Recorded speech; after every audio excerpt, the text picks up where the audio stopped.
Dragon Ball is one of those franchises where no matter how many series, movies, or episodes you watch, or how many games you play, there's bound to be something in one of these categories that you like that either goes unnoticed or just isn't all too respected by the rest of the community. Among the topics often debated by the Dragon Ball community are filler episodes of the anime, most often Dragon Ball Z. Now, for those who aren't in the know about why filler episodes are often a hot debate, allow me to explain. Filler episodes for the Dragon Ball Z anime, and less so the original Dragon Ball, were produced in an effort to not get ahead of the manga, as both were running concurrently with each other during their original publications. As a result, DBZ had roughly 40 or so episodes of its 291 considered filler. Years later, there would be a recut and remastered version of Z titled Dragon Ball Z Kai, removing nearly all filler and staying true to the creator Akira Toriyama's original vision, but that's a topic for another day. Anyways, the fandom has a mixed opinion on the filler episodes. Some love them, some hate them. But among the filler that I enjoy most, that most fans seem to overlook, is episode 11 of Dragon Ball Z.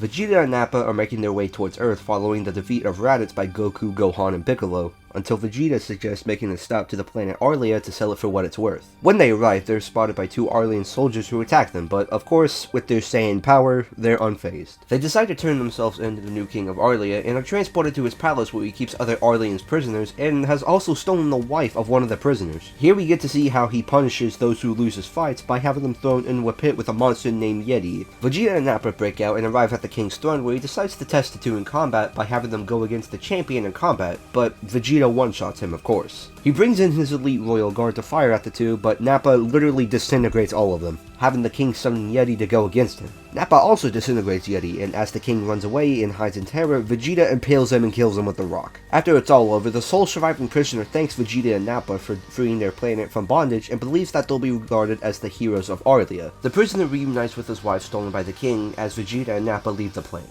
Vegeta doesn't believe the planet to have any value after all, and that being a hero is highly overrated. After leaving the atmosphere, Vegeta stops and decides to disintegrate the entirety of Arlia and its moon, stating that the universe is now cleaner because of it.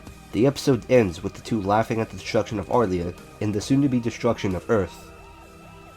That's bullshit now, isn't it? As stated earlier, the episode is often overlooked in the grand scheme of things when it comes to the topic of filler episodes. While the reason for it is unclear, I've heard no one online anywhere talk about this episode in any way, which I think is odd and part of the reason I even want to do this video. Now, my reasons for why I believe it's the best filler out of the entire show, while I'm a fan of TV shows that dedicate episodes to side characters, which is essentially world building in the show's own world. Now, if that character goes on to have an entire show, then that's more often than not a problem. Anyways, a show I very much enjoy because of its world building and a multitude of other reasons is Better Call Saul. Okay, hear me out here. Despite the titular character being the main focus of the show, who himself was a side character on Breaking Bad, one of the show's more underrated episodes is Season 1, Episode 5, titled 5-0, an episode that dives deep into the past of Mike Ehrmantraut and gives the character more depth than ever before seen in Breaking Bad. But how does this all relate to Dragon Ball exactly? Simple. Vegeta and Nappa, but more importantly Vegeta, is a side character at this point in the series' run. This was long before he saw the way of good as he died at the hands of Frieza, and before he would join the Z Fighters for good.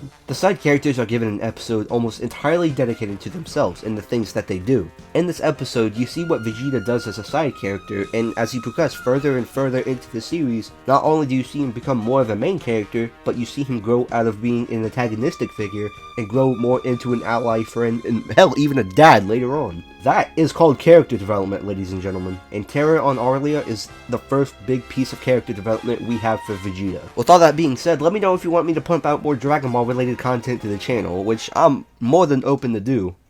Granted, I haven't seen Dragon Ball Super, but I'm still willing to do it. Also, I swear to God, the only Dragon Ball movie I've ever seen is Super Broly. There's 13 fucking Dragon Ball Z movies.